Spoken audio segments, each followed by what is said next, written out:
Well, EMI research is a relatively new field, and it's a direct reaction to the rise of all these English medium instruction programs being offered throughout Europe and the world. But I'll talk about the context of Europe, and it's sort of part of a cycle of where English has risen to the status of lingua franca, and has been used as the language in both business and academia.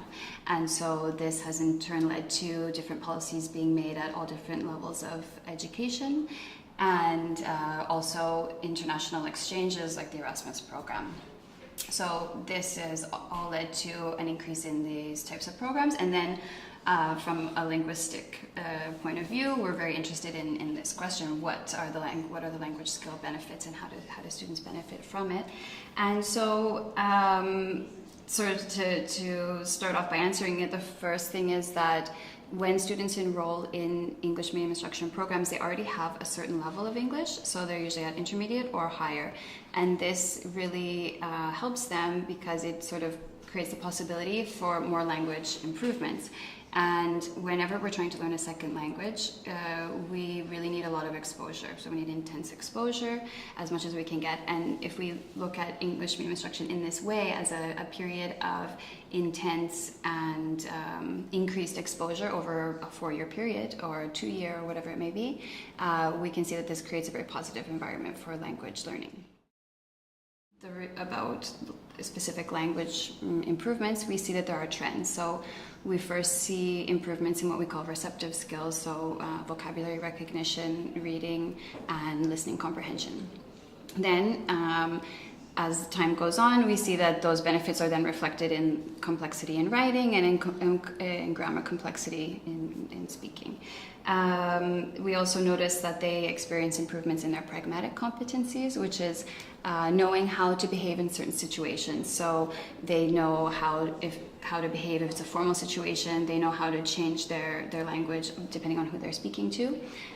So all these things we note, and it's important to note that we note improvements over time. So we don't see drastic improvements over a 1-year period, and these studies are usually over a longer period of time, and that's where we start to see, I would say, slow and steady gains, but not drastic jumps in improvement. Just because someone is studying in an EMI course doesn't mean that they're automatically going to it's guaranteed that they're going to improve in their language skills.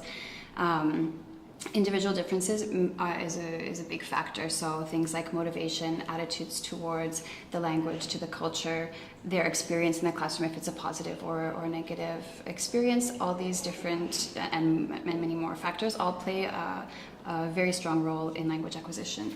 And so if students are more motivated, they're going to experience gains more rapidly, and so on. These students are they're studying a degree, so they have a real need to focus on content, and the professors have to relay this content to the students. And so what they'll have often is very technical knowledge and really, profound knowledge in their area, but maybe this doesn't always translate instantly to everyday language use.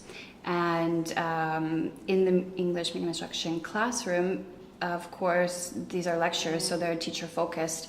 So this maybe they learn only the formal setting in academic language. But then again, we see that there are opportunities for them to do presentations, to work with students and do group projects, a lot of reading, and also seminars where they're interacting. So and these areas need to be studied. Then they're currently being investigated, but English medium instruction is a new field, and we're looking at all of these things. But so far we can say that we're noting slow and steady improvement over the course of the programs.